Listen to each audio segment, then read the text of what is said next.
Learn English through listening podcast. Section 12.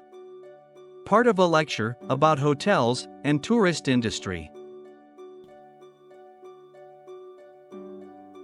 Good morning, everyone. Today's lecture forms part of the Hospitality and Tourism module.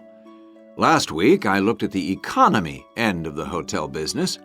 This week, I'm going to discuss the luxury end of the market. Let's consider the following scenario. You wake up in the middle of the night in a strange hotel miles away from home, disoriented most probably from jet lag, when even the most expensive surroundings can seem empty and dispiriting. You have paid a great deal of money to stay in this first-class hotel with its contemporary technology, but according to recent research carried out by an international travel and public relations company, all is not well.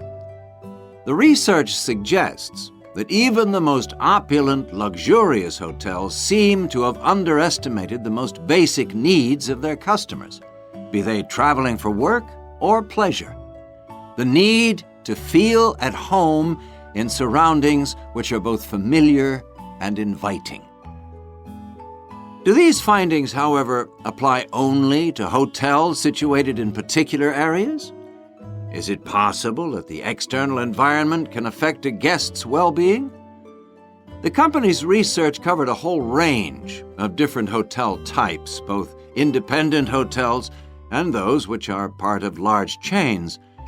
They investigated chic so-called boutique hotels in the heart of downtown business districts, stately mansions located in the depths of beautiful countryside, and plush hotels built at the edge of tropical beaches, surrounded by palm trees and idyllic blue ocean.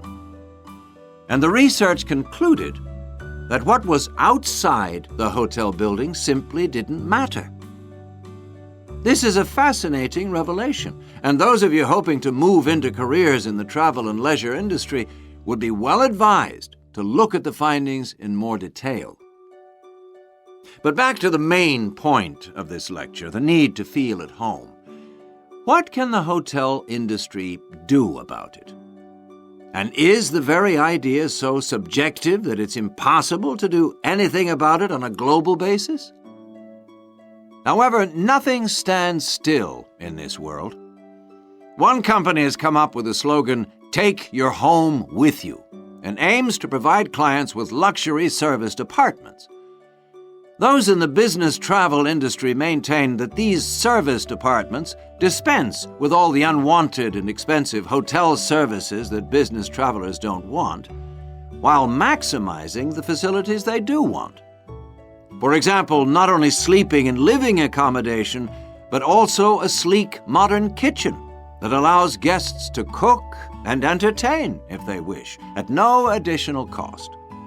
The attractions of such facilities are obvious, and it'll be interesting to see whether the company manages to establish a trend all over the world and make a lasting impact on the luxury accommodation market. Now, finally, I want to consider the psychology underpinning the traditional holiday hotel industry.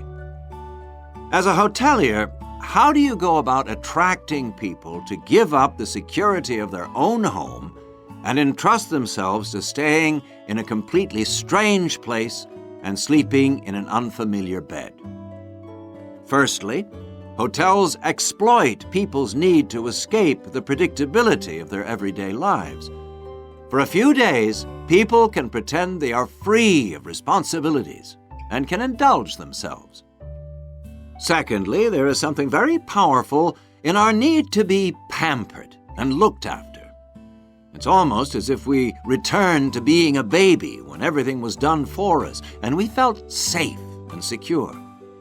And not far removed from this is the pleasure in being spoilt and given little treats, like the minuscule bottles of shampoo and tiny bars of soap, the chocolate on your pillow at night.